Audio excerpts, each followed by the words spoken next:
Et moi, je raconte cette anecdote toujours dans des séminaires de cadres qui m'arrivent parfois de faire.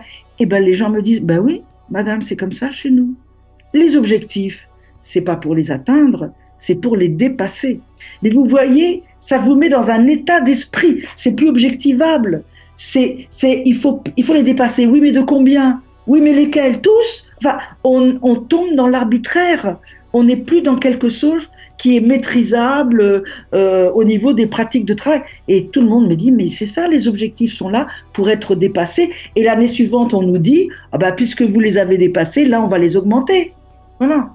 Donc, effectivement, c'est vraiment ce que j'appelle la précarité subjective. Mieux on travaille, plus ça se retourne contre vous.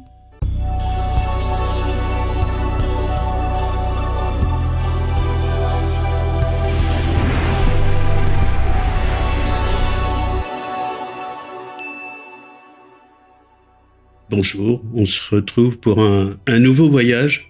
Et comme à chaque fois sur mes interviews, j'aime bien changer de voyage pour pas être enfermé dans des étiquettes, ce que les gens font très bien. Ce voyage, il m'intéresse beaucoup parce que c'est plus de 30 ans de ma vie dans les organisations. En étant dehors, en étant dedans, en m'étant fait virer, en n'étant pas d'accord, en ayant peut-être accepter des choses que je devais pas, ou bah, c'est de ça dont on va voir. Pourquoi c'est cette chaîne autour de la neurodiversité? Parce que ça détruit encore plus que les autres gens, c'est-à-dire les personnes hypersensibles, HPI ou THPI, les personnes autistes qui ont du TDA ou qui font un peu symptômes dans le système et qui comprennent pas les organisations, qui payent cash et encore plus cher que les autres, non pas que les autres payent pas cher l'opération, c'est ça qu'on va voir. J'essaie d'expliquer depuis longtemps que tout ça a un sens, tout ça a une cohérence, tout ça est lisible, tout ça est complexe, ça requiert quand même d'aller travailler le sujet.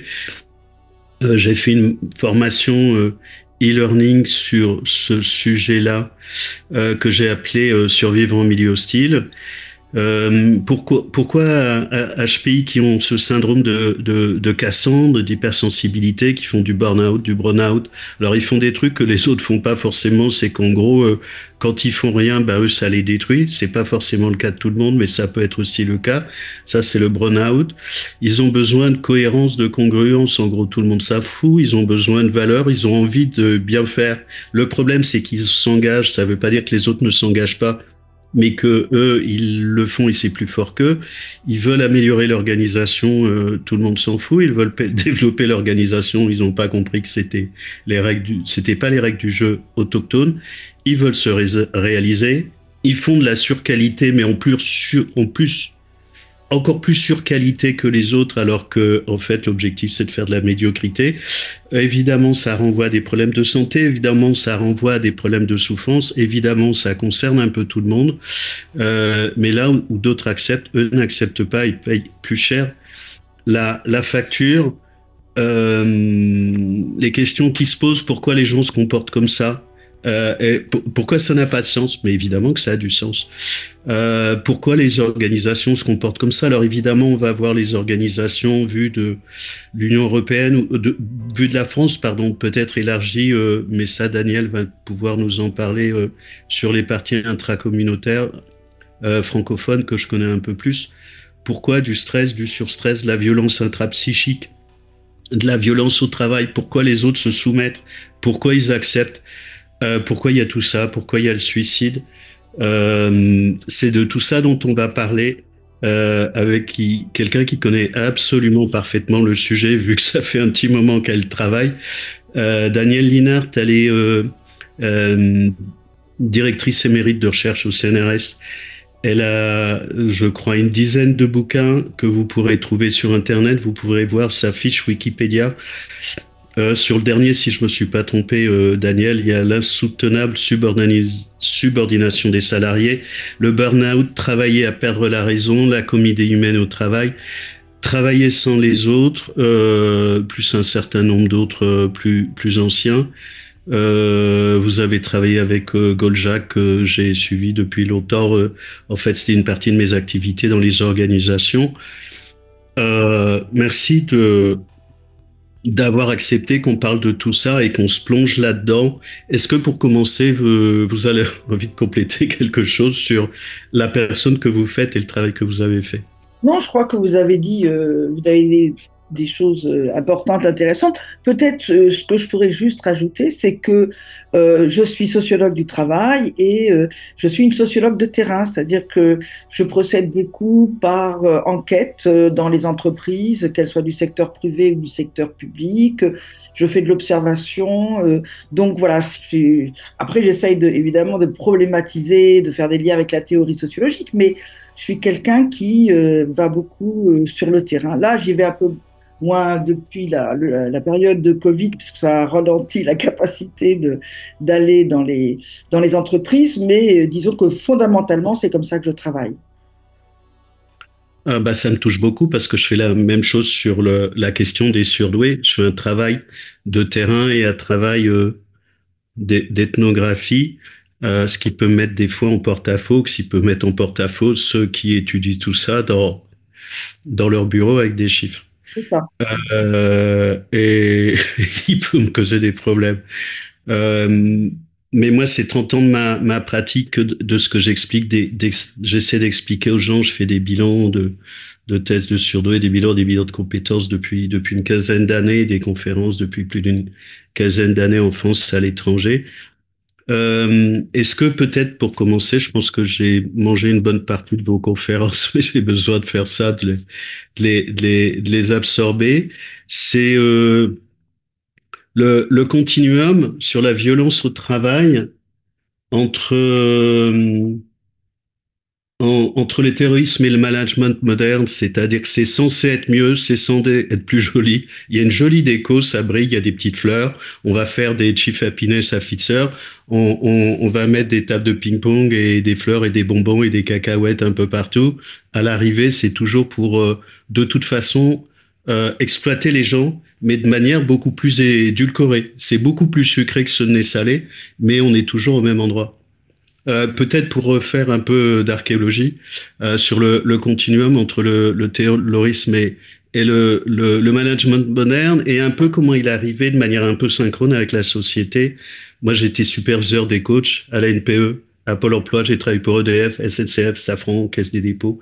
J'étais directeur pédagogique de la principale école de coaching en France, avec beaucoup de supervision. J'ai beaucoup alerté des coachs en disant on se fait racketter, on se fait instrumentaliser pour asservir encore plus les gens. C'est censé être joli. En fait, c'est de la destruction invisible. J'étais pas tout le temps suivi parce que, mais je suis absolument convaincu d'avoir fait ça. Après, il y a d'autres choses, mais je trouve que le coaching est assez symptomatique de ça, mais il n'y a pas que ça. Je vous laisse la parole et puis j'ai plein de sujets à discuter. Oui, alors si on veut comparer la période dite taylorienne-fordienne qui a atteint son, je dirais, son acmé pendant les Trente Glorieuses, c'est-à-dire les années 50, 60, 70 du dernier siècle, je dirais qu'il y a une dimension actuellement qui est en disruption avec le modèle taylorien. Et cette dimension qui n'existe plus et que Taylor avait mis en avant, c'est l'interchangeabilité des travailleurs et le fait que l'organisation du travail ne doit pas dépendre en quoi que ce soit de la bonne ou mauvaise volonté des salariés, de leur état d'esprit, mais ça doit être totalement indifférent. L'organisation du travail doit être totalement indifférente au positionnement en termes de valeur, de volonté d'être fier de son travail ou quoi que ce soit des salariés. Voilà. On ne tient pas compte de ce que ressentent les salariés. Il y a une indifférence totale. Ça, c'est à la base du taylorisme. Et je dirais que le modèle managérial est véritablement rentré en rupture avec cette dimension parce que ce qui prime maintenant, c'est la focalisation justement sur la personne. il y a cette idée que on sort d'une gestion de masse qui était auparavant orchestrée autour de l'équation à travail-salaire égal, avec des promotions à l'ancienneté. Maintenant, chacun va être jugé, évalué, promu, rétribué selon ce qu'il apporte spécifiquement à l'entreprise en fonction de ses qualités subjectives, personnelles, intimes, affectives, etc. Il y a vraiment la volonté de mobiliser les salariés sur le registre de la spécificité de chacun en tant que personne et non pas en tant que professionnel. Alors là, c'est quelque chose qui est vraiment en rupture avec ce que préconisait Taylor et qui disait, en gros, je ne veux voir aucune tête dépassée, tout le monde suit de la même manière en tant qu'exécutant les principes et les prescriptions de l'organisation du travail. Alors maintenant, on est au contraire dans une logique psychologisante où on va essayer de stimuler le besoin ou le désir d'être reconnu de chacun, d'être récompensé, d'apparaître comme le meilleur ou la meilleure, d'être vraiment quelqu'un qui sort du lot et chacun va être stimulé. On parle de gestion des affects, on parle de management des émotions. Donc, le principe va être justement de stimuler les émotions, pas toutes, parce que il faut faire le tri quand on est manager entre les bonnes et les mauvaises émotions, mais il s'agit justement de stimuler les bonnes émotions. Alors, en gros, les bonnes émotions, c'est la capacité de se remettre en question, la résilience, c'est la volonté de bien faire. Et maintenant aussi, c'est une des dernières réquisitions, si on peut dire, managériales. Il faut être apte au bonheur pour ne pas plomber l'atmosphère, ne pas apparaître avec des jugements critiques, pessimistes, et de voir que le mauvais côté des choses. Donc là, vraiment, c'est une psychologisation, voire une narcissisation, parce que chacun est mis en concurrence avec les autres, puisque chacun a des objectifs personnalisés, chacun a des évaluations personnalisées, mais il faut aussi se mettre en concurrence avec soi-même, parce qu'il faut en permanence se dépasser, à montrer qu'on peut être encore meilleur que ce qu'on est. Et les jeunes, par exemple, s'entendent dire, quand ils entrent dans une entreprise, montre qu'on a bien fait de miser sur toi, révèle-toi à toi-même en même temps que tu vas te révéler à nous, ta hiérarchie. Donc, il y a une sorte de manipulation psychologique narcissique, satisfait tes besoins de reconnaissance, ta volonté de toute puissance, ton idéal du moi, etc., etc. Donc ça, c'est vraiment en rupture avec les logiques antérieures tayloriennes. Par contre, ce qui reste vraiment, c'est l'organisation du travail, parce qu'elle reste inspirée de la philosophie taylorienne. Alors, la philosophie taylorienne, c'est quoi? En gros, pour résumer, c'est considérer que le savoir, c'est du pouvoir et qu'il ne faut pas laisser le savoir et donc le pouvoir aux salariés. Et c'est donc les directions qui doivent détenir toutes les connaissances, les savoirs à l'aide de grands cabinets internationaux, doivent concentrer tous les savoirs, les connaissances pour pouvoir imposer un mode de travail qui corresponde aux objectifs de la direction et à ses critères d'efficacité. Donc, en gros, dans une économie comme la nôtre qui est désormais néolibérale, il s'agit de rentabilité à court terme et pour répondre à ces objectifs, le travail est organisé selon des procédures, des protocoles, des process, des codifications, des nomenclatures, des bonnes pratiques, qui sont donc décidées par des experts en dépit de la professionnalité des gens qui, sur le terrain, vont mettre en œuvre cette organisation du travail. Donc on a la même logique taylorienne, c'est-à-dire le travail est pensé par certains et doit être mis en œuvre de façon extrêmement docile par des professionnels de terrain. Et ce qu'il faut noter quand même, c'est qu'à notre époque, nous avons une évolution très importante qui est plus de connaissances, détenue par les salariés qu'il y a 40, 50 ans, parce que la formation s'est développée, et puis aussi parce que la capacité d'être en situation d'avoir accès aux plus grandes connaissances mondiales, elle est donnée via Internet. Donc voilà, je dirais que ce qui est en continuité, en conformité avec le taylorisme d'antan, c'est encore l'organisation du travail. Par contre, ce qui est complètement enfin, disruptif, c'est les modalités de mobilisation des salariés qui va jouer sur la psychologie, la mobilisation subjective, la mise en concurrence, la sollicitation du narcissisme de chacun. Ça, c'est quelque. Alors, on voit bien en règle générale, on voit bien que c'est complètement en contradiction. Parce que d'un côté, on dit, voilà, nous voulons vos émotions, votre intuition, votre réactivité, etc. Mais dans le cadre extrêmement restreint d'une organisation pensée en dehors de vous. Ce sont souvent des choses sur lesquelles je vais revenir. J'ai accompagné des comités de direction, des COMEX, des lignes managériales sur ce que j'appelais le management matriciel. C'est encore plus violent que violent.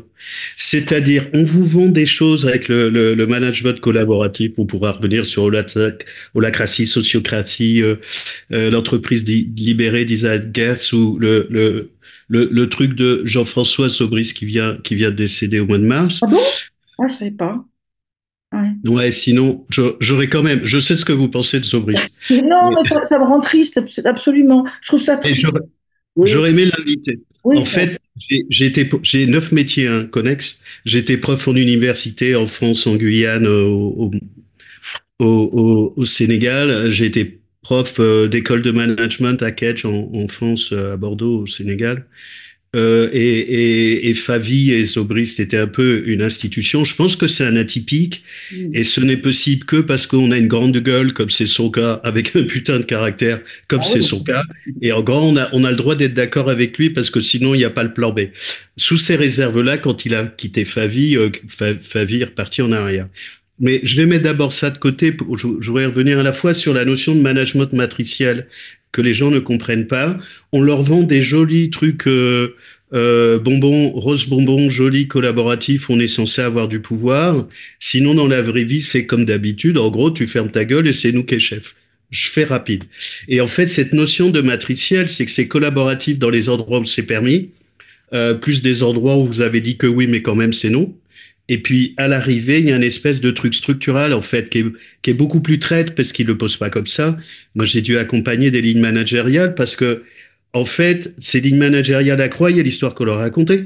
Et en fait, je leur disais, mais attendez, vous n'avez pas compris que, de toute façon, derrière, ça change pas. Et en fait, c'est vous qui êtes en porte-à-faux. C'est vous qui avez parti en vrille. Je sais que vous avez travaillé sur Orange, mais j'ai vu ça dans plein d'autres organisations. Je vais éviter de les donner leur nom. Mais il y a que l'embarras du choix. Les gros cabinets dont vous parlez, c'est une spécialité de McKinsey, hein, on est bien d'accord. Et j'ai étudié McKinsey depuis 20 ans pour pas me faire piéger et pour prévenir les gens quand ils arrivent chez eux pour leur expliquer ce qui va se passer. Parce que c'est pas de la voyance, c'est juste comme ça que ça se passe parce qu'ils ont oublié d'être idiots, ils maîtrisent ça parfaitement. Euh, et en fait, cette notion de matriciel, c'est bien d'articuler des choses structurantes parce que de toute façon, pour plein de raisons, y compris de contexte de transformation, surtout pour les grands groupes, ça va durer. Et que on leur vend des trucs qui sont peut-être possibles dans certains endroits et pas dans d'autres, mais surtout on leur donne pas les règles du jeu. Je complète, puis après je vous passe la main. J'avais échangé à l'époque en 2008 avec Valérie Brunel.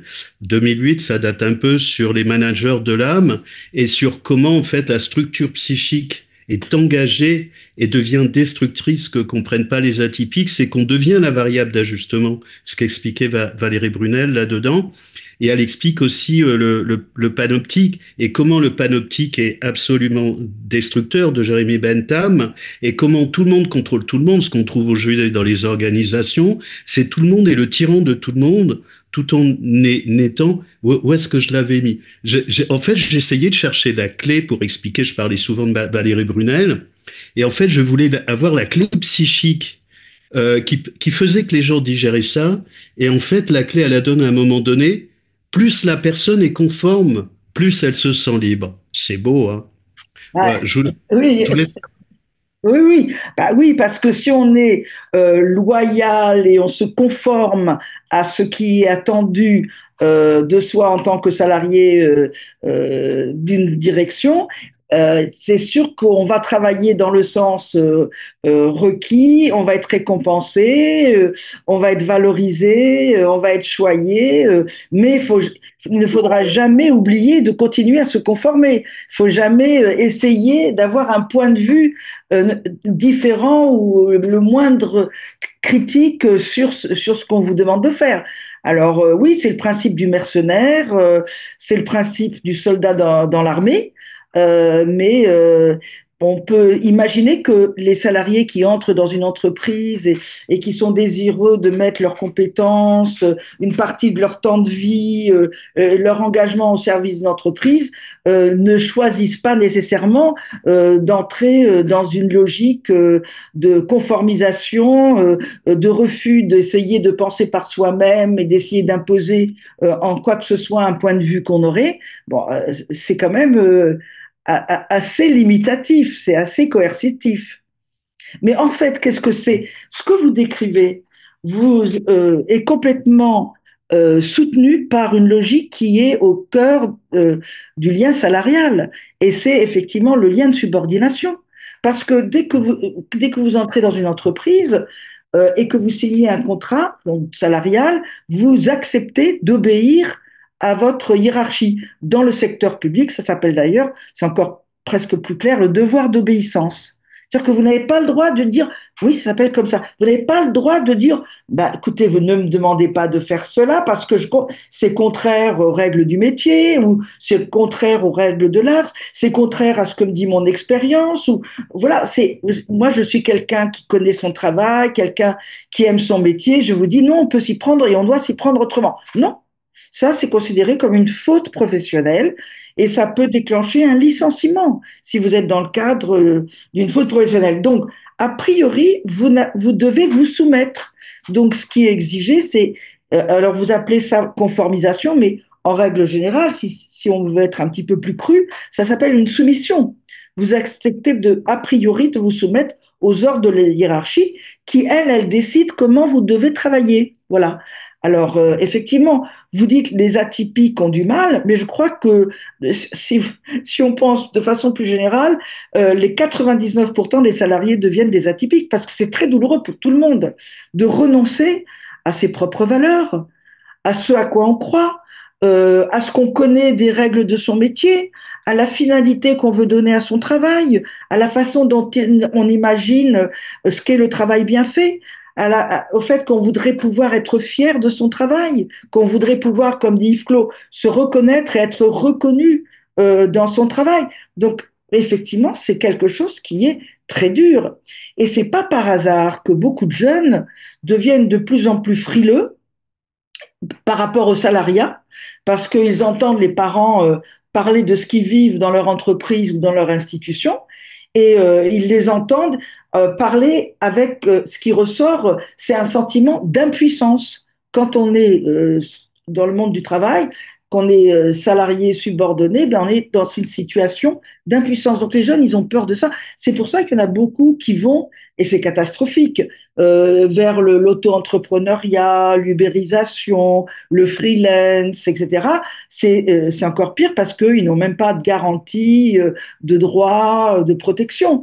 Mais la question, elle devient véritablement urgente, politique dans le sens noble du terme, c'est qu'avons-nous fait du travail et comment en faire un enjeu d'un débat politique, au sens toujours noble du terme, social, citoyen, pour arrêter la maltraitance des salariés parce que ils sont de plus en plus vulnérables par rapport à la situation antérieure, qui n'est pas nécessairement meilleure. La maltraitance, elle existait dans les années 50, 60, 70, elle était bien là. Mais il y avait ce qu'on appelle les collectifs informels de travail, où les gens se protégeaient entre eux, avaient le sentiment de partager des intérêts communs, pensaient avoir un destin commun, et voilà, pouvaient un peu amoindrir la dureté des choses. Maintenant, après une individualisation systématique, ce que ressent chaque salarié,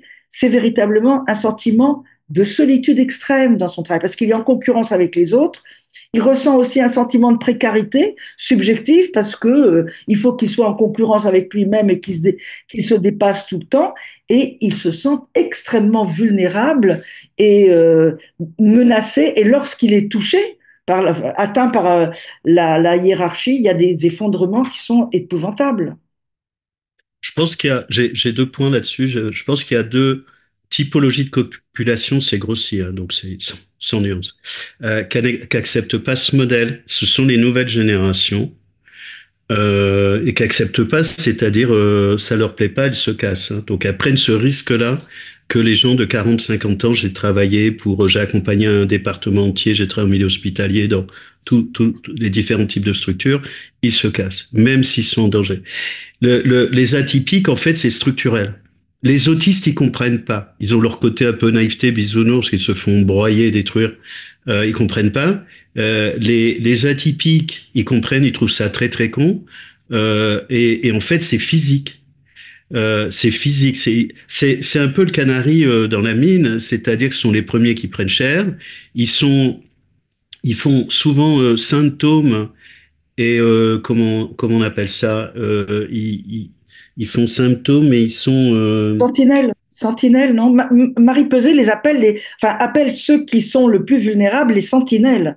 Et en alors fait, elle dit que c'est ceux qui s'investissent, et d'ailleurs Christophe Dejour aussi, que vous devez connaître oui, certainement, disent que c'est oui. ceux qui s'investissent le plus dans le travail qui deviennent le plus fragiles et le plus vulnérables. Exactement, c'est le cas des atypiques, c'est pour ça que je voulais Oui. cette intervention. Alors très souvent, ils font le boulot de deux au lieu de trois, très souvent, ils veulent améliorer l'organisation alors qu'ils se font fracasser. Très souvent, ils passent que les gens veulent des solutions et veulent pas des solutions, ils s'accommodent des problèmes, comme ça ils se planquent derrière. Ils font fusible de système parce qu'en fait, il y a tous les gens qui sont complices parce qu'ils se taisent, mais en fait, ils ont aussi des circonstances atténuantes parce qu'ils ont peur. C'est pas qu'ils sont ignorants, mais ils ont une capacité d'absorption au risque de mourir sur place, hein, ce que vous avez vu chez Orange et ailleurs, ce qui n'est pas le cas pour les atypiques. Leur structure psychobiologique est pas la même. Et des fois, ils font tellement consensus qu'ils font symptômes. Ce sont les premiers à dégager ou être dégagés. Il y a des atypiques, on les vire pour les mêmes raisons qu'on les a embauchés. C'est-à-dire qu'on les embauche parce qu'on voudrait qu'ils soient suffisamment intelligents pour reproduire le système, mais pas assez pour le remettre en question. Et évidemment, ça, ils l'ont pas vu venir parce qu'ils ont aussi des formes de naïveté. Et je voulais rajouter une autre chose que j'essaie d'expliquer souvent, qui est dans mes séminaires de management ou d'accompagnement d'organisation, c'est qu'en fait, il y a plus de contours. Quand on avait un système traditionnel avec des contours, des limites et des frontières, les violences sont aux frontières. Aujourd'hui, il n'y a plus de frontières. En gros, c'est la charge psychique mobilisée par les personnes parce qu'il n'y a plus de frontières, parce que c'est du matriciel, mais j'ai accompagné ou j'ai travaillé pour des transformations des organes. En fait, la transformation, elle est pas finie. Et puis le message, c'est démerdez-vous à l'arrivée, trouvez des solutions ensemble, allez les négocier. Ils sont là pour bosser et en fait, ils sont bouffés psychiquement pour trouver des frontières qui sont pas tracées. Parce que ça met les gens en tension, ça met les gens en combat, ça met les gens en vulnérabilité, ça oppose les uns contre les autres. Il n'y a pas tant de régulation parce qu'il y a des systèmes comme le lean management où on va tout optimiser, y compris les régulations humaines. C'est du frontal et en fait c'est le plus violent, le plus tordu, le plus pervers ou celui qui a plus de force, de caractère, d'autorité, de leadership qui arrive à tenir. Mais pendant qu'il fait ça, il fait pas autre chose. C'est d'une violence psychique incomprise. Moi, quand j'ai travaillé avec des lignes managériales, je leur disais, votre job, tracez des traits, protégez vos collaborateurs, vous n'imaginez pas la destruction que ça produit. Mais certains étaient pleins de volonté, ils n'avaient pas une seule idée de ce que produisait, ce qu'ils mettaient en place, qu'ils trouvaient que c'était bien, parce que c'est collaboratif, parce que les gens vont discuter, mais non. Mais vous savez, Pardon. oui, c'est le problème, si vous voulez, quand quand j'essaye, et je suis vraiment pas la seule, à décrire la façon dont le management maltraite vraiment les salariés, les met en danger, les pousse au suicide, crée du burn-out, de la dépression. Vous savez, en France aussi, on a des gens au travail qui sont addictifs à des substances psychoactives pour tenir au travail, hein, pour tenir au travail. Donc vraiment, on voit que ça devient dangereux d'être au travail. Mais ce que je dis aussi, c'est que les gens qui organisent ce management, ce ne sont pas des pervers, ce ne sont pas des méchantes personnes, ce sont les bons élèves des écoles de management, des écoles de commerce. Je suis désolée, c'est là que vous enseignez, mais Non, non, je mais pense je que suis vous absolument comprenez. d'accord. Non, mais je suis à la retraite. Et donc, eux, ils ne font que relayer ce à quoi on les a formatés eux-mêmes et ils ne peuvent pas remettre en question parce que ils n'ont pas d'autre alternative, ils n'ont pas d'autre horizon. Donc, ils essayent de reproduire dans les meilleures conditions en prenant soin, comme ils disent, avec bienveillance de leurs salariés, mais sans remettre en question les fondements même de ce management parce qu'ils ne sont pas formés et formatés pour le faire. Donc, on ne peut pas espérer sortir des aspects les plus délétères de notre modèle en se fondant et en se fondant sur et en faisant confiance au management qui dirige à l'heure actuelle les entreprises et qui n'accepte aucune, comment dire, aucune place pour les salariés subalternes dans la mise au point d'un modèle. Vous savez, je le dis toujours, mais c'est très important, me semble-t-il. En 1998, le CNPF, qui était le Conseil national du patronat français, il s'est lui-même rebaptisé le mouvement des entreprises de France. Ça veut dire que le patronat est devenu, étymologiquement, symboliquement, les entreprises. Et désormais, quand les représentants du MEDEF s'adressent aux médias ou à l'opinion publique, ils disent, nous, les entreprises, avons besoin que, nous, les entreprises, pensons que. Et lorsque je vais dans des milieux syndicaux et que je participe au débat, etc., j'entends, ah, mais les entreprises, elles exagèrent, c'est plus possible, il faut les combattre. Et moi, je dis, ce ne sont pas les entreprises qui exagèrent ou qu'il faut combattre, ce sont les directions d'entreprises. C'est pas la même chose parce que les entreprises, elles sont constituées des employés subalternes, de la hiérarchie de proximité, de la hiérarchie intermédiaire, de la hiérarchie supérieure, etc. Vous ne pouvez pas associer mentalement l'entreprise uniquement à la direction. Et or, c'est ce qui se passe. L'entreprise et le travail sont, comme ça, par l'opinion publique, considérés comme relevant unilatéralement des décisions de la direction.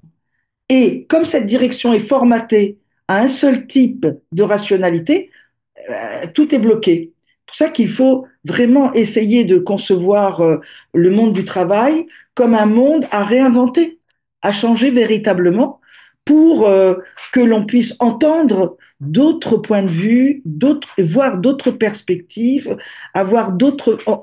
entrevoir d'autres finalités, en débattre et repenser le travail et les entreprises. Mais je pense qu'il y a un vrai enjeu sur la gouvernance. Alors, je me souviens, il y a très très longtemps, ce qui n'en rajeunit pas, Ah, non, il y avait, bah moi non plus, je suis à la retraite maintenant, mais je continue à travailler. moi aussi. Euh, il y avait des groupes magnifiques. Je me souviens, je sais pas comment son nom me revient, Benoît Mollet qui était chez Renault. Il y avait Renault, la SNCF, La Poste EDF, et, pardon, EDF. Ah EDF, ouais, EDF. Et moi, je participais à ces groupes. Il y avait des consultants. Il y avait des membres de Comex. Benoît Menet chez Renault, il était au Comex. Il y avait des chercheurs, il y avait des universités. Goldjacq participait à ça. Je crois que Valérie Brunel aussi. Et en fait, ça a duré 10-15 ans. On se regroupait en termes de partage. Alors, c'était plutôt les années 80, 80, 90. Je trouvais ça absolument génial. Des gens d'origines différentes pour repenser le travail, comment faire en fait une espèce de praxis pour ramener ça dans l'organisation. Alors, évidemment, à partir des années 2000, Tout ça a été décanillé et on va arrêter de réfléchir. C'était exceptionnel. Je trouvais d'intelligence collective avec des enjeux de sources différentes, mais j'ai l'impression il y a plus le temps Mais si vous voulez, et ce qui a vraiment changé, me semble-t-il, c'est qu'il n'y a plus une dynamique collective comme il en existait avant. Parce que vraiment, l'individualisation, elle a totalement restructuré le milieu de travail et désormais, face à des directions qui sont soudées, qui sont appuyées sur des cabinets de consultants, on a une atomisation complète. Alors même si des très bons universitaires, scientifiques arrivent, essayent de mobiliser, il n'y a pas, ça ne, comment dire, ça ne se transforme pas en une dynamique collective qui continue à réfléchir et à vouloir proposer des nouvelles positions. Si vous voulez, c'est la même chose que lorsqu'on a dit il va y avoir dans le cadre des lois Auroux, comment ça s'appelait, pas des conseils d'expression, mais ah oui, comités d'expression, non, j'ai plus le nom. oui, d'expression directe, vous savez. Alors, on va dire, voilà, les salariés vont s'exprimer. Sauf que lorsqu'il n'y avait pas de syndicalistes pour essayer de collectiviser la pensée, bah, ça partait un petit peu en vrille dans tous les cas. Il faut donner me semble-t-il, la place pour une dynamique collective. La chose qui a le plus nui à la qualité du travail dans le monde que nous connaissons du travail à l'heure actuelle, c'est l'individualisation. C'est le fait d'avoir cassé les collectifs solidaires, qui étaient des collectifs de travailleurs, de producteurs, qui avaient des savoirs, de l'expérience collective accumulée. Maintenant, il n'y a plus cela. Comment voulez-vous inventer autre chose à partir du moment où la connaissance est tellement émiettée et n'est pas validée par des échanges permanents. C'est ça qui manque. Ce qui a le plus détruit le monde du travail, me semble-t-il, c'est vraiment l'individualisation, la mise en concurrence des collectifs, des individus et la déstabilisation des collectifs. C'est-à-dire qu'il n'y a plus cette capacité de créer du savoir collectivement, de le partager. Vous savez, à une époque, on disait, en France, on n'a pas d'énergie, mais on a des idées. Maintenant, on n'a plus des idées. Avec l'individualisation, il n'y a plus des idées. C'est dangereux d'avoir des idées. Oui, ça dépend de quel point de vue. Je vois ce Bah, que vous voulez dire. Je vois ce que vous voulez dire. mais Mais c'est pour ça que tout ça s'est arrêté, en fait. C'est quand même volontaire. Si ça, c'est, ça s'est arrêté parce que le choc de mai 68 dans les esprits patronaux a été tel qu'ils ont dit on ne peut plus continuer comme ça parce que vous savez 68 c'était pas une manifestation organisée par les syndicats, c'était ce qu'on appelait les grèves du ras-le-bol où les ouvriers les ouvrières jetaient en l'air les outils en disant il y en a marre il y en a marre il y en a marre on sort on n'en peut plus et bon les syndicalistes couraient derrière mais c'était vraiment une remise en cause de l'ordre social capitaliste dans les entreprises, marre de l'autorité, marre du harcèlement, marre de l'impossibilité d'être entendu, etc., etc. Et c'était 3 semaines de grève générale avec occupation d'usine, la plus longue grève du XXe siècle. Donc, ça a été un traumatisme, un véritable traumatisme pour le patron. Il s'est dit, faut trouver une solution. Et la première, c'est casser le collectif, casser les collectifs et faire la promotion de la personne tout en faisant acte vous savez, de mea culpa. Nous avons compris, vous voulez être pris en considération en tant que personne, nous allons vous considérer spécifiquement chacun, et donc voilà, on va individualiser la gestion et l'organisation de votre travail. alors, j'essaie d'expliquer. Pardon, je vous laisse Non, non, terminer. non, je vous en prie. J'essaie simplement d'insister pour dire que ça, c'est vraiment, c'est le cancer qui envahit l'organisme du monde du travail. C'est ça qui est terrible. Les gens ne voient pas ça et j'essaie de leur expliquer que c'est un métamodèle. En lien avec ce que disait Valérie Brunel sur les formes d'aliénation, d'aliénation collective ou qu'est-ce que j'avais noté de la fabrication du consentement de Chomsky. Et en fait, c'est une déstructuration et fragmentation volontaire et du tissu social. Je sais que vous en parlez quelquefois. Moi, je l'ai vécu en vrai dans des organisations. Certaines, en particulier si McKinsey est là, j'aurais dit on va vous péter les trucs, même si ça marche, pour vous détruire. on va vous faire perdre le repère, ce que vous avez dit le mec d'Orange. Oui, produire de C'est, l'amnésie. oui, de l'amnésie. Mais moi, je l'ai vu plein de fois, et je donnerai pas le nom des boîtes. Les horaires variables. La police valence, c'est-à-dire qu'on en fait des boulons qu'on peut mettre n'importe où. Les évaluations individualisées. Les horaires individualisés, ce qui fait que les gens se croisent plus. Les changements permanents, les restructurations, les regroupements. On défait ce qu'on a refait, on Tout à fait. refait ce qu'on a défait uniquement pour faire péter les gens et les rendre fous.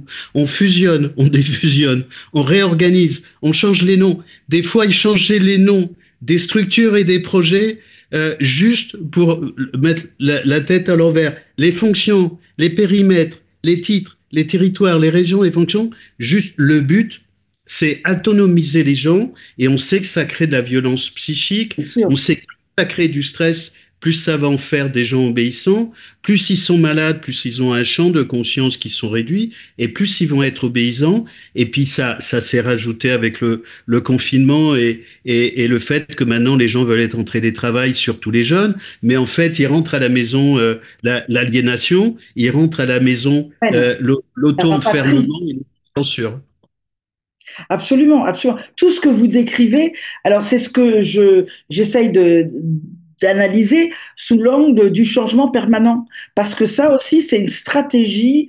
Alors, on peut dire le changement permanent, il répond à certaines nécessités réelles. Il ne faut pas considérer le changement permanent comme entièrement utilisé stratégiquement contre les salariés. Parce que le monde est en accélération temporelle, il y a une évolution absolument spectaculaire des nouvelles technologies, il y a une globalisation de la concurrence, il y a plein de phénomènes qui expliquent qu'on restructure, qu'on essaye d'adapter le fonctionnement de l'entreprise, etc. Mais il y a une autre partie qui vise effectivement à faire en sorte que, les salariés n'aient pas trop de savoir, de connaissances et d'expérience, ce qui était la hantise de Taylor. Taylor disait on ne peut pas dominer des gens qui ont trop de savoir. Or, la logique de mise au travail capitaliste, c'est imposer une manière de travailler, donc imposer son emprise sur les salariés, qui est une ressource bien particulière, pour qu'elle soit fiable, un peu comme l'énergie, la matière première, les finances, etc. Donc, c'est l'idée de il faut les dominer. Et pour qu'ils aient de moins en moins de connaissances et de savoir, qu'ils soient dominés véritablement, on crée le changement permanent qui met en obsolescence directement les savoirs, les connaissances, l'expérience individuelle ou collective des salariés, parce que tout ce qu'ils ont accumulé avant, ben, c'était pour avant. Ça ne, au moment où vous dites, mais moi j'ai de l'expérience, j'ai des savoirs, etc., on vous dit, oui, mais ça c'était pour avant. Maintenant tout a changé. Il faut vous en remettre aux experts que nous avons, que nous rétribuons très cher et qui sont vraiment les meilleurs, qui vont décider comment il faut travailler. Et vous, vous allez vous en tenir à ces procédures, ces protocoles, parce que vous n'avez pas les connaissances nécessaires pour faire vous-même votre travail sans avoir pour appui ces différents dispositifs, outils qui sont pensés par d'autres. Ça, c'est le but du management par le changement permanent qui réduit les salariés, en gros, au statut d'apprenti à vie. Parce qu'il faut en permanence faire des efforts énormes pour reconquérir une maîtrise cognitive de l'environnement de son travail, du contenu de son travail. Ça demande des efforts énormes. Et donc, comme un apprenti, quand il arrive, il faut qu'il comprenne comment marche tel et tel service ou telle et telle machine, qui sait quoi, qui il faut écouter, comment il faut manipuler le logiciel, etc. C'est pas lui qui va chercher à imposer son point de vue de professionnel à la hiérarchie en disant voilà comment il faut faire. Non, mais à partir de ce moment-là, tout le monde est considéré comme un apprenti à vie, et donc on va lui demander de se conformer à toutes ces prescriptions qui sont pensées par d'autres. Et voilà, c'est de la même manière que Taylor a véritablement dépossédé les ouvriers de leur savoir en envoyant les ingénieurs étudier, observer tout dans l'atelier et le ramener dans les bureaux pour le réutiliser, là, on annule complètement les savoirs, les compétences, l'expérience des salariés. Et donc, on en fait forcément des gens dociles qui vont être réceptifs à la façon de travailler qu'on veut leur imposer. J'ai vu des choses incroyables dans des organisations où, en gros, il y avait un gros programme politique de réorganisation et on disait, j'ai- j'essaie d'être générique, on disait, vous inquiétez pas, vous allez donner un coup de collier pendant un an et dans un an, ça ira mieux. Et mes petits camarades, quand j'avais les lignes managériales, je leur disais, t'inquiète pas, dans un an, t'as un truc qui attend dans la carton, on va tout te faire péter et on va dire, pardon, on est désolé, on savait pas, c'est une bonne notre faute, il y a une météorite qui est passée par là. On va te remettre un autre gros projet, ça va te remanger un an, parce qu'en moyenne, c'est un an et demi max. Et puis après, il y aura un événement à l'insu de leur plein gré qui vient de l'extérieur et qui fait que tu vas repartir. Et en fait, on te fait danser comme ça d'une année en année.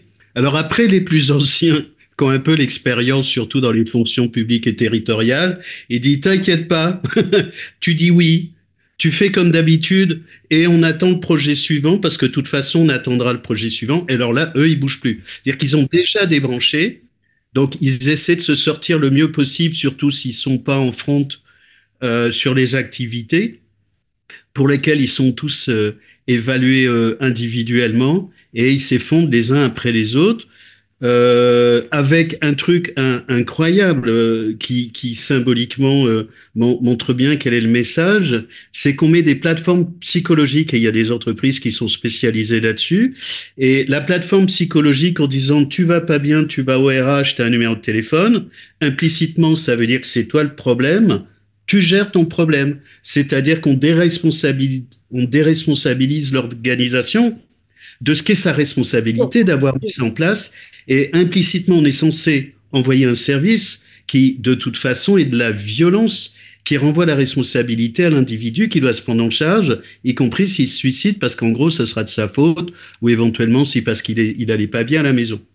Oui, mais même quand il n'allait pas bien à la maison, si on se pose la question de pourquoi il n'allait pas bien à la maison, ben, si vous refaisez un petit peu le continuum historique, vous vous rendez compte qu'il avait tellement de problèmes, il se sentait tellement harcelé, il se sentait tellement sur le fil du rasoir, on lui demandait tellement trop que il devenait invivable. Il devenait invivable. Les amis le fuient, son épouse ou son mari la fuit, et donc c'est des gens qu'on retrouve isolés. Mais pourquoi isolés? Parce que on les met dans une situation tellement difficile que ils pensent sans arrêt à leurs problèmes, ils peuvent plus s'ouvrir aux autres, et donc effectivement après on va dire ah ben cette personne était seule. Oui, mais pourquoi elle était seule? Pour le travail. Et pour aller dans le sens que vous disiez, il y a non seulement les projets qui viennent se succéder sans qu'on fasse le moindre bilan de ce qui se passe, de ce qui s'est réalisé auparavant, il y a aussi ce qu'on appelle, et ça c'est terrible, les objectifs qu'il faut dépasser. Et moi, j'ai à ce propos-là une anecdote que j'ai vécue. Justement, c'était dans une grande entreprise de pointe, dont je tairai comme vous le nom, où un cadre de très haut niveau m'avait expliqué que son N plus 1, donc son responsable hiérarchique, avait changé. C'était un petit jeune qui sortait d'une grande école et lui avait imposé des objectifs à lui et son équipe qu'il estimait inatteignables, mais vraiment inatteignables. Alors, il essayait d'argumenter, de faire valoir son point de vue, d'expliquer pourquoi. Rien, le hiérarchique ne voulait rien entendre et il est reparti vers son équipe en disant, écoutez, moi je viens vous annoncer ma démission parce que on m'a imposé, je n'ai pas pu dire quoi que ce soit, des objectifs que j'estime inestimables, que j'estime inatteignables, et donc je démissionne. Je suis désolée parce qu'effectivement l'équipe marchait bien, on s'entendait bien, etc. Et l'équipe qui tenait beaucoup à ce cadre s'est réunie, ont discuté, ont débattu, puis au bout d'un certain temps, ils sont revenus en disant on veut vraiment pas que vous démissionnez. C'est pour nous, vous êtes vraiment une personne de ressources, une personne positive, etc. On va passer cette année à bosser comme des dingues. On va sacrifier cette année, mais on veut vous garder. Donc nous, on s'engage à tout faire pour tenir les objectifs. Et il disait, mais ça m'embête de vous mettre dans le récit. Non, mais c'est pas vous, c'est votre hiérarchique, etc. Bon. Donc l'année se passe et me dit-il, les gens de son équipe travaillaient comme des fous, des heures sup pas payées, même enfin, avaient des réunions tard le soir entre eux, etc., etc. Bref, ils bossaient énormément, énormément. Et au bout d'un an, tous les objectifs étaient atteints, mais avec vraiment un niveau d'investissement, d'engagement et de dépassement des horaires énorme. Donc il arrive assez serein à la réunion d'évaluation avec son N+1, qui le reçoit avec un air fermé en lui disant, au moment où il s'assoit, ah ben je savais pas qu'on ne pouvait pas compter sur toi. Alors, mon cadre dit comment, mais il se tutoie, je crois, dans cette. Tu n'as pas le bon dossier. Mais si, si, si, si, si, si, j'ai le bon dossier. Mais regarde, on a atteint tous les objectifs. Prends-les un par un, on les a tous. Oui, oui, oui, mais vous n'en avez dépassé aucun.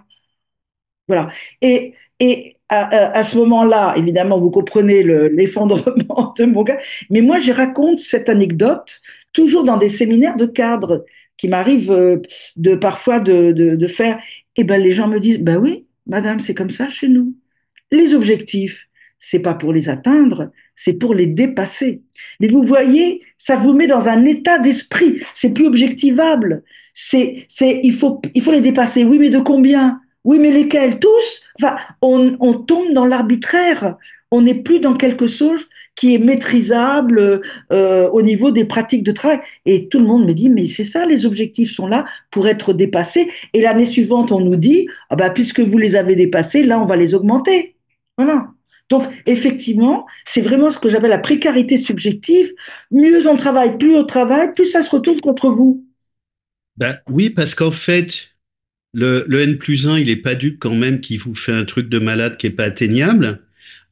En gros, si vous avez atteint des objectifs qui n'étaient pas atteignables, c'est qu'en gros, il avait mal réfléchi avec ses petits devoirs d'école. Et c'est donc, en gros, au regard de l'idée qui se fait de la manière dont vous avez travaillé, c'est qu'en gros, vous aviez tout à fait les capacités d'atteindre les objectifs. Et donc, si vous aviez les capacités d'atteindre les objectifs, vous aviez aussi les capacités de les dépasser. Absolument. C'est un truc de malade mentaux. C'est un truc de malade mentaux. C'est-à-dire qu'à un moment donné, faut Il pas n'y le a pas de faire. limite. Oui, il n'y a plus de limite à ce moment-là. C'est sans limite, c'est sans limite. Et c'est dangereux, parce que ça met dans un état d'incertitude, de fragilité, d'anxiété énorme les salariés. Qu'est-ce qui risque de nous tomber dessus encore? C'est effrayant. Et surtout que ça n'est, ils disent que ce sont des objectifs négociés. Pas du tout, ce sont des objectifs imposés. Donc vraiment, on se trouve dans des situations qui sont vraiment, véritablement délétères. C'est négocié unilatéralement et vous avez le droit d'être d'accord. Je donne un exemple d'une atypique il n'y a pas longtemps. Comme beaucoup, ils font le travail de deux ou trois. La fille, elle a tenu deux postes et demi. Elle arrive en fin d'année au mois de novembre. Elle est malade. Elle s'arrête 15 jours. Deux postes et demi. En janvier, son chef, il lui dit non, pourquoi tu veux une prime? En fait, on peut pas te faire confiance.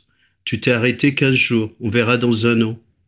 Mm, mm, mm. Moi, j'ai envie de les tuer, mais il paraît qu'on n'a pas le droit. Je me Non, renseigne, hein, mais il c'est interdit par le code. Il y a un code paraît de la ça. criminalité C'est-à-dire qui interdit. qu'on a le droit d'avoir envie. Moi, je comprends qu'il y en ait qui viennent en entreprise avec un flingue. Alors, c'est pas, je dis pas que c'est ça qui est bien, évidemment. Mais comme j'ai eu ça avec des gens d'Orange, je m'ai dit, mais quitte à te suicider, autant que tu fasses le ménage autour de toi. Mais ces termes de violence. Et je vois des managers, des fois, ils sont tellement hors sol. Ils se sont tellement déconnectés du réel. Ils sont dissociés parce qu'on leur met tellement une pression. Moi, j'ai vu des cadres, même cadres sup, par rapport au quotidien national, qui me disaient, mais Fabrice, j'ai tellement pas envie de détruire mes collaborateurs. Je sais tellement pas comment expliquer à mes managers qu'il faut qu'ils fassent un truc de merde que c'est moi qui me le mange et c'est moi qui le fais parce que je peux pas. Mais je sais pas combien de temps je vais tenir. Et vous savez, par rapport à ce que vous dites, vous disiez sur les pourquoi ils ne retournent pas la violence contre leur hiérarchie et c'est arrivé de façon absolument tragique parce que il se trouve que j'étais pendant 10 ans à peu près à l'Observatoire du stress et des mobilités forcées de France Télécom qui a été monté par deux syndicats, la CGC C et Sud. Et on a fait donc le suivi, c'est surtout eux qui l'ont fait. Moi, j'étais en tant que scientifique. Et à un moment donné, il y avait un préventeur donc qui doit justement alerter sur les situations dangereuses, qui écrivait ce que vous disiez. Ça, il y a une telle violence maintenant au sein de France Télécom que les agents absorbent cette violence. Et moi, je m'interroge comment se fait-il que ça se termine en suicide et pas que ça se retourne contre ceux qui sont à l'origine de cette violence. Eh bien, ce monsieur, il s'est immolé lui-même par le feu, 1 an ou 2 après, je ne me souviens plus exactement ce qu'il avait écrit, devant un établissement de France Télécom. Vous voyez, lui qui se demande pourquoi les gens retournent contre eux-mêmes et pas contre les autres, lui fait la même chose d'une façon terrible. Il s'est immolé par le feu. Donc c'est véritablement comme si il y avait véritablement aucune possibilité, un sentiment d'impuissance totale qui fait que la seule solution, c'est de disparaître. Voilà, ça en dit long sur l'importance de ce sentiment d'impuissance. Et au passage, ça dit l'importance de gens comme vous qui travaillez avec le recul pour cartographier, pour anticiper, pour pas devenir fou. Tout ça est cohérent, tout ça est logique, tout ça est prévisible, tout ça est anticipable. Mais tout ça, on peut le corriger. Mais pour moi, on peut le corriger à condition que ça soit au niveau des gouvernances. Tout l'enjeu, c'est la gouvernance. Si on travaille au niveau de la Le lien de gouvernance, subordination, il faut pouvoir associer les gens. Le problème du lien de subordination, c'est qu'auparavant, il était vécu d'une certaine façon au sein de collectifs. Et donc, il était un tout petit peu minimisé parce qu'un collectif a un micro-pouvoir. Par exemple, les ouvriers pouvaient dire à leur contremaître, arrête de nous embêter parce qu'on va te coller une grève du zèle et tu vas voir ce que tu vas voir. Donc, il y avait un minimum de possibilité de dire non, arrête. Maintenant qu'il y a cette individualisation, cette personnalisation, chacun a le lien de subordination comme une laisse autour du cou et la possibilité de dire non, d'imaginer, de pouvoir changer les choses, de se transformer, d'essayer de déclencher une action collective, c'est infime, infime, infime. Donc c'est ça qui est terrible. On est plus dans l'ordre de la tragédie que du drame, parce que la tragédie, on sait que ça ne va pas changer. Le drame, ça arrive une fois, mais on peut changer les choses. La tragédie, c'est voilà le fatum. Parce que effectivement, les salariés, et notamment les subordonnés, ne peuvent rien. Et plus ils sont individualisés, plus ils sont seuls dans leur coin, voire même en télétravail, moindre est leur capacité d'influer pour changer les choses. et je trouve qu'il y a une violence de violence. C'est les gens sont tellement vitrifiés par la peur qui deviennent passifs, c'est-à-dire complices, avec un programme bisounours, pas de vagues, ignorants alors qu'ils sont pas dupes, Tout à fait. avec un truc pas de conflit, c'est-à-dire qu'ils internalisent en conflit intrapsychique les conflits extérieurs, faut être corporate, en gros, faut que tout le monde soit égaux. Moi, j'ai vu des RH qui me disaient non, cette personne, elle a bossé pour deux. On va pas lui mettre une prime parce que qu'est-ce que vont penser les autres? C'est-à-dire qu'ils n'ont plus d'autonomie de gestion. Alors, évidemment, qu'ils se font depuis les années 80-90, les RH sont devenus des extensions du sale boulot. Hein. Ils Oui. sont plus membres du COMEX souvent. Donc on leur fait faire le sale boulot. Mais quelqu'un qui me dit non, en fait, effectivement, la personne le mérite. Effectivement, elle a fait le boulot de deux. Effectivement, elle a fait un boulot incroyable. Ou un manager qui me dit oui, mais si je lui donne une prime, qu'est-ce que les autres vont penser de moi? C'est-à-dire qu'ils ne sont même plus capables de défendre au regard des autres, c'est-à-dire ni de se défendre de la pression extérieure. Je trouve ça absolument lamentable, d'une espèce de complicité, de veulerie à tous les étages, pour lequel je trouve des circonstances atténuantes, hein, évidemment. C'est trop facile de critiquer quand on est comme moi dans son fauteuil là. Donc je leur retrouve bien sûr des circonstances atténuantes, puis j'en ai eu beaucoup en coaching. Hein. J'ai des milliers de coachings depuis plus de 30 ans. pour essayer d'aider des personnes, et pas forcément que des atypiques, à essayer de survivre avec le maximum d'humanité, mais très souvent, ils mesuraient même pas des enjeux dans lesquels ils étaient contributeurs tout en pensant bien faire. Oui, mais même C'est entre salariés eux-mêmes, Marie Peset, vous voyez qui est Marie Peset, qui est une psychologue, psychanalyste, qui a créé notamment des services souffrance et travail au sein des hôpitaux. Alors, oui. elle reçoit aussi beaucoup de personnes, notamment des personnes en burn-out. Et la première question qu'elle pose, après que la personne ait dit je suis harcelée, on m'a fait ci et ça, etc., etc., etc., elle dit est-ce que vous étiez la première personne dans le service qui a subi ce genre de harcèlement? Et dans 100% des cas, les gens disent ah ben non, il y en a eu d'autres avant moi. Et elles disent et qu'est-ce que vous avez fait? Vous êtes intervenu pour aider la personne, pour soutenir la personne? Ben non. Et alors vous n'avez personne non plus qui vous soutient alors? Ben non, je suis tout seul. Vous voyez, quand ça arrive aux autres, on le fait pas. Après, ça arrive à soi-même. C'est comme disait Brecht, après, je suis le dernier à qui ça arrive. Bon, ben, les autres sont pas là pour me soutenir non plus, puisque ils ont tous vécu la même chose. Aujourd'hui, c'est une catastrophe. Il y a aussi une autre cartographie. Moi, j'essaie de donner des cartes de lecture. C'est la différence entre travail prescrit, travail réel. Pour que les gens comprennent bien. Et ils font même pas gaffe à leur structure sémantique des mots qu'ils utilisent parce que c'est dans les journaux, c'est véhiculé comme une espèce de je sais pas quoi, espèce de langage McDo, hein. Travail prescrit, c'est ce qu'on vous dit qu'on doit faire. Par contre, les gens sont pas malades, les femmes sont pas enceintes. Moi, je vois des services ou des entreprises qui tournent en moyenne à 60% de TP, max, tout au long de l'année. 60% de TP d'équivalent temps plein pour les gens qui nous écoutent, parce que tout le reste, ce sont des gens en récupération, ils sont malades, ils sont en formation, ils ont fait un bébé, il y a des problèmes, et ils sont en régulation, ils sont en réunion, et 60%, certains, c'est le max sur l'année. Et sinon, le travail prescrit, c'est tu fais le job avec, pour un manager de tes 100% de TP, et le travail réel, c'est que j'ai que 60% des ressources. Absolument, absolument. Mais le travail réel et le travail prescrit, c'est à la base de tout l'équilibre de ce travail taylorien, c'est-à-dire pensé par d'autres. Comme c'est pensé par d'autres, c'est pensé de façon abstraite. Donc il faut, même s'ils sont complets, les gens doivent mobiliser des savoirs, des connaissances, de l'expérience, faire des efforts pour que ça marche. Parce qu'il y a toujours des imprévus, il y a toujours des choses qui sont des dysfonctionnements, des éléments extérieurs qui perturbent, etc. Donc le travail réel, c'est une réinvention de l'organisation du travail.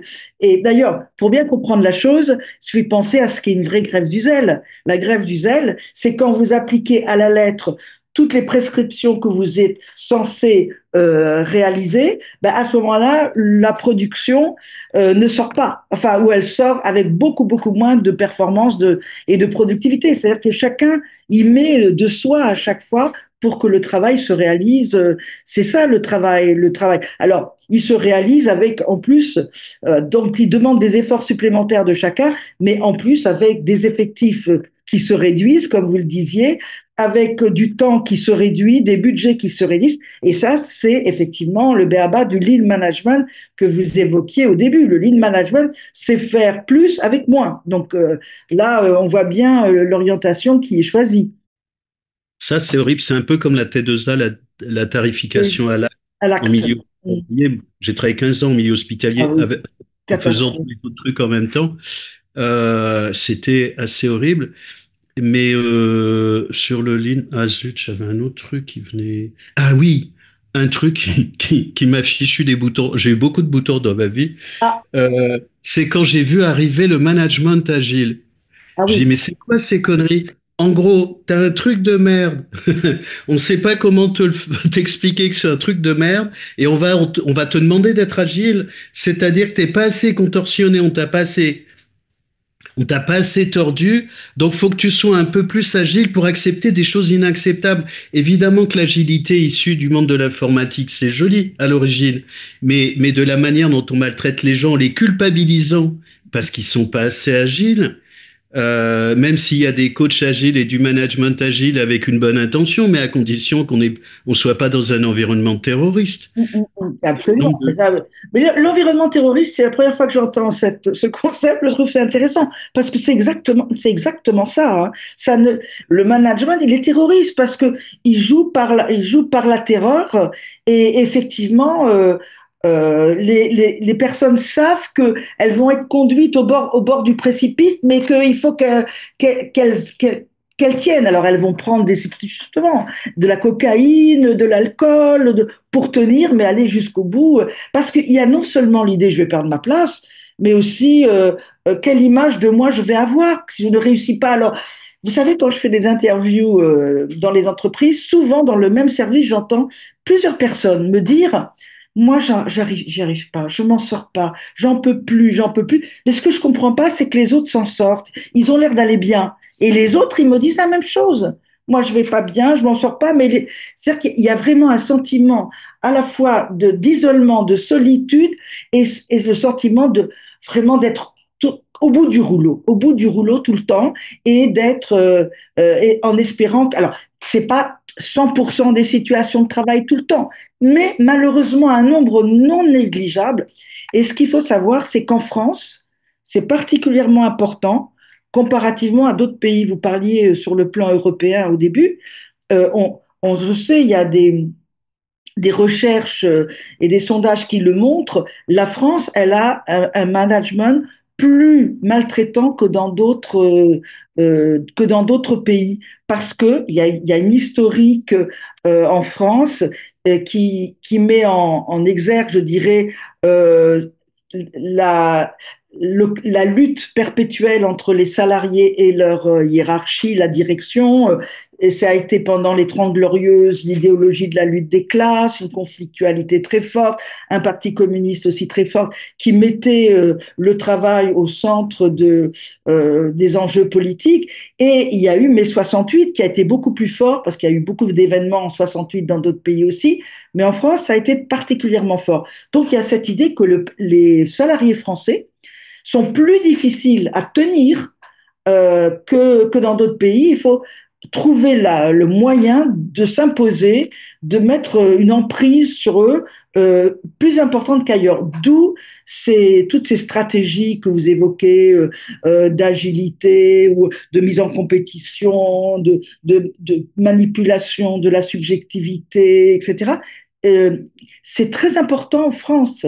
C'est particulièrement élevé en France. Et avec un rapport au... Pardon, je vous laisse oui, terminer. non, et un rapport au travail qui est alors justement particulier, qui a été bien Ouais, analysé par quelqu'un qui s'appelle par exemple euh, Philippe Diribarne, oui, qui parle de la logique de l'honneur. c'est ça, la logique de l'honneur. Ce qui veut dire que dans beaucoup de pays, la relation qui unit l'employeur et le salarié relève plus de la notion de contractualité. C'est-à-dire que, bon, le salarié dit, j'ai signé un contrat, on me demande de faire telle et telle chose, même si je trouve que c'est pas astucieux ou, bon, c'est pas le mieux. Bon, c'est le problème de mon employeur. En France, le salarié aura tendance à mettre de lui-même, de sa fierté, de son honneur dans le travail, voudra en être fier et donc souffrira beaucoup plus de ne pas faire un travail qui ait du sens. Vous parliez de la surqualité au début. Effectivement, moi j'étais dans une entreprise où on m'a dit que la direction avait effectué ce qu'ils appelaient une chasse au gaspillage de la surqualité. Gaspillage de la surqualité. C'est-à-dire, il disait, nous voulons convaincre, expliquer et expliquer à nos salariés que ils veulent se faire plaisir en produisant des choses trop belles, alors que nos clients sont d'accord pour acheter au même prix quelque chose d'une qualité moindre. Donc c'est du gâchis. On perd de l'argent, on perd du temps, on perd de l'argent. Donc produisez une qualité moindre.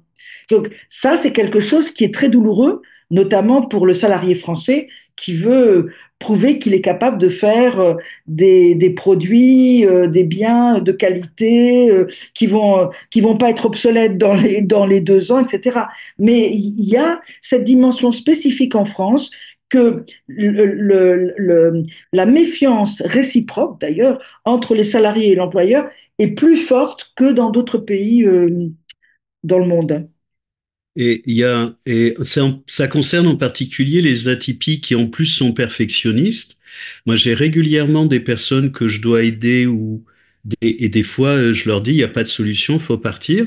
Là, j'ai récemment une personne que j'accompagne. C'est une avocate extrêmement pointue. Et elle me dit, Fabrice, mon patron me dit que je travaille mal. J'ai dit, oui, pourquoi? Parce qu'il se vend à l'heure. Et en fait, je dois faire de la merde. Et en fait, comme elle prend en compte ce qui sait pas, elle prend en compte le client, l'environnement du client, ce qui va se passer, ce que son N+1 n'a pas vu, et qu'elle anticipe la qualité du travail au bénéfice de l'entreprise malgré elle, son patron, il lui dit, je te vends tant d'heures, je facture tant d'heures, tu dépotes en tendeur. Oui, Et même si c'est tout pourri, bien sûr. elle a été obligée de démissionner. Oui, elle a été obligée. Elle s'est sentie obligée de démissionner. Oui, oui, oui, Ah oui. ben oui, parce Bien sûr, mais que bien sûr, c'était insupportable. Bien entendu, bien entendu. insupportable. Oui, mais c'est que cette histoire enfin cette histoire, de cette dimension de l'embauche des personnes non typiques ou Asperger, moi j'ai fait une fois une interview, quelqu'un qui m'a appelé au téléphone, mais j'aimerais bien qu'on se rencontre et qu'on discute, qui était un véritable Asperger et qui avait été chassé au niveau des têtes, hein, par une entreprise suisse et il devait aller travailler en Suisse parce qu'on lui demandait effectivement un travail et ça l'intéressait, un travail et de fournir un travail énorme. Et en Suisse, il connaissait personne, il serait tout. Et, et j'étais absolument fascinée par cette idée que des gens vont chercher des personnes qui souffrent quand même disons, spécificité mentale qui est pas toujours facile à vivre. Cognitive. Pardon? Cognitive. Cognitive, c'est Cognitive, pas une cognitive, maladie. Pardon. cognitive, qui est J'en ai toutes vraiment, les semaines, non, hein. oui, oui, mais moi je m'y connais pas beaucoup. Et donc cognitive et qui n'est pas toujours facile à vivre hein, parce que ça les met parfois un petit peu sur le côté dans le cadre des Juste, relations sociales. Daniel, ce n'est pas facile à vivre. C'est facile à vivre en tant que soit avec soi et soit avec les homologues. Le fait que ça soit pas facile à vivre, c'est à cause des autres, hein. Oui, oui, C'est pas une maladie. Donc c'est juste. non, non, oui, oui, tout à fait, tout à fait. C'est une spécificité, absolument, absolument. Et alors, il me disait que il y avait tout une espèce de microcosme comme ça, d'Asperger qui était chassé par les entreprises, les directions d'entreprise et qui allait travailler. Et effectivement, lui, il me disait, moi, j'ai besoin de vous en parler parce que je trouve ça étrange et bizarre. C'était très émouvant. Moi, ça m'a beaucoup, beaucoup ému. Il me racontait la vie qu'il menait en disant, c'est quand même drôle qu'ils nous veulent, nous, particulièrement pour travailler. Et ça, c'est matière à réflexion. Et simplement pour vous dire pourquoi je vous dis ça, parce que si vous êtes spécialisé dans ces questions-là, ce serait intéressant que vous écriviez vraiment un livre sur... Parce que moi, je n'ai pas lu véritablement de texte d'analyse intéressant sur l'usage qui est fait par les directions d'entreprise de ce type de salariés. Et je trouve que c'est quand même passionnant. Je sais pas si j'aurai le temps parce que il Oh, me manque une semaine par jour. Non, je vous promets, et j'ai des gros doigts palmés. J'ai des problèmes pour écrire. Mais ah, je complète ce que vous dites. En fait, les GAFAM font ça. Moi, en temps normal, je suis en Europe, en Afrique, en Asie. J'ai accompagné une boîte au Cambodge, à Hong Kong, à Singapour. À Singapour, vous avez Google. Ils recrutent, mais Google dans le monde, hein, les GAFAM dans le monde, ils recrutent spécifiquement de cette manière-là. Ils savent que c'est des gens qui vont faire le boulot de deux. En contrepartie de quoi, ils leur filent des bonbons, des avantages. La boulée est gratuite à Singapour. Vous pouvez bouffer toute la journée, c'est gratos. Vous pouvez même dormir sur place, c'est gratos. Ils vous filent un matelas. Et ils savent que dans la data, hein, dans la tech, dans la silicone, et puis quand ils déploient, moi, j'ai vu ils recrutent des surdoués, ils recrutent des autistes, Asperger, hein, sans déficit intellectuel, parce qu'ils savent comment les exploiter, ils savent comment les emmener dans le bon sens. et qui n'ont pas beaucoup de vie privée. Ils n'ont pas, enfin, me semble-t-il, enfin, c'est vous qui savez, mais il me semble ils sont moins en exigence de la défense de la vie privée que, non, peut-être je me trompe. Je connais pas bien, mais le peu que Ben, j'ai rencontré, j'avais ce sentiment. leur vie privée, c'est leur bulle.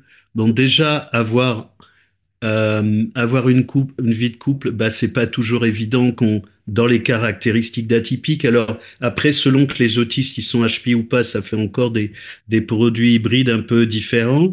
En fait, ils ont besoin de routine, C'est ils ont ça. besoin de rituels, ils ont besoin d'avoir un environnement suffisamment robotisé pour avoir des stabilités qui leur permettent de gérer les instabilités.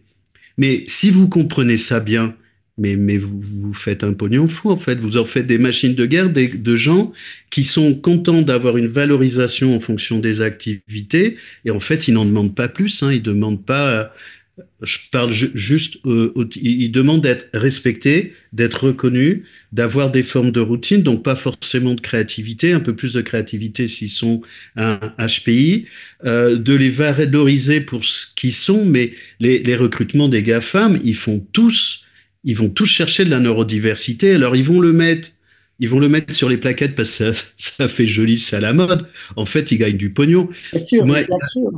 c'était avec IBM il y a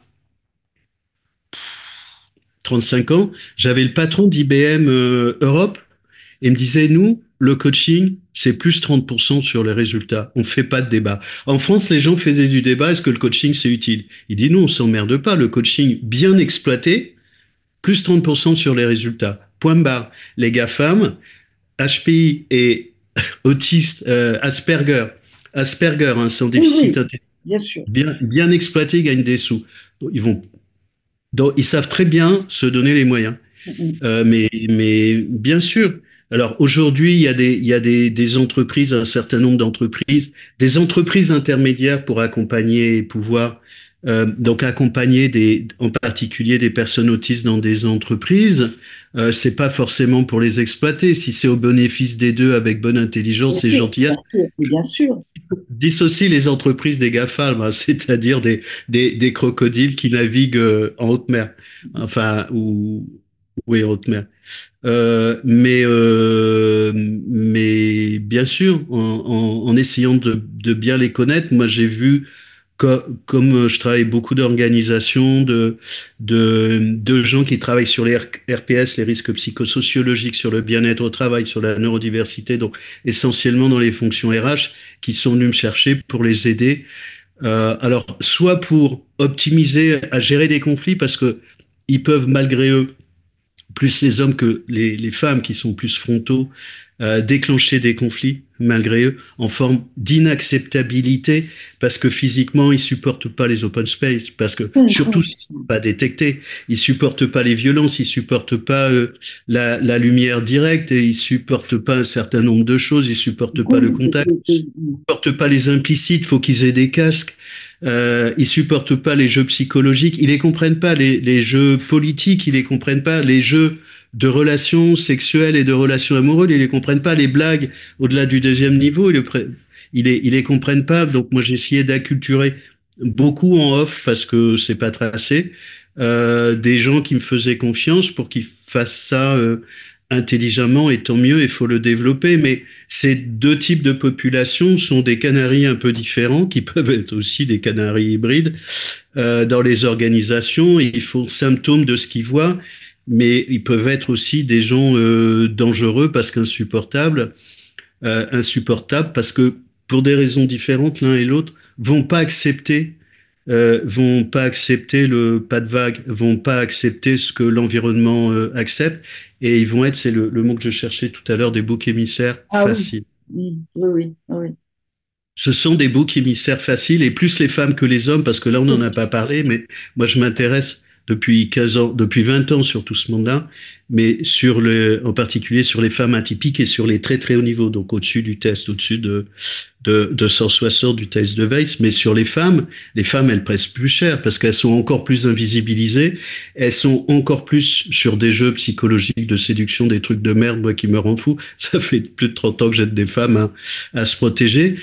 30% des femmes autistes ont été agressées sexuellement. 30%. Ah ouais, c'est énorme. Non, pardon. Qu'est-ce que j'ai? Non, les trois quarts. C'est pas 30%, Non, c'est les trois quarts. impossible. Non, Bah, déjà, oh, 30% me semblait énorme. C'est pas un non, tiers les trois presque. quarts. Non, Daniel, les trois quarts. Les trois quarts. Agressés sexuellement. Alors, vous y mettez toutes les nuances de la nature des agressions. Oui, Et si vous avez une jolie femme qui comprend rien à rien, bah, Ouais. Elle se pré... regardez, ouais, elle n'anticipe regardez pas. Ouais. déjà comment les femmes se font agresser. Trois quarts. Trois quarts ont été agressés sexuellement. Donc la place des femmes est un vrai sujet en termes d'exposition dans tout ce qu'on a dit.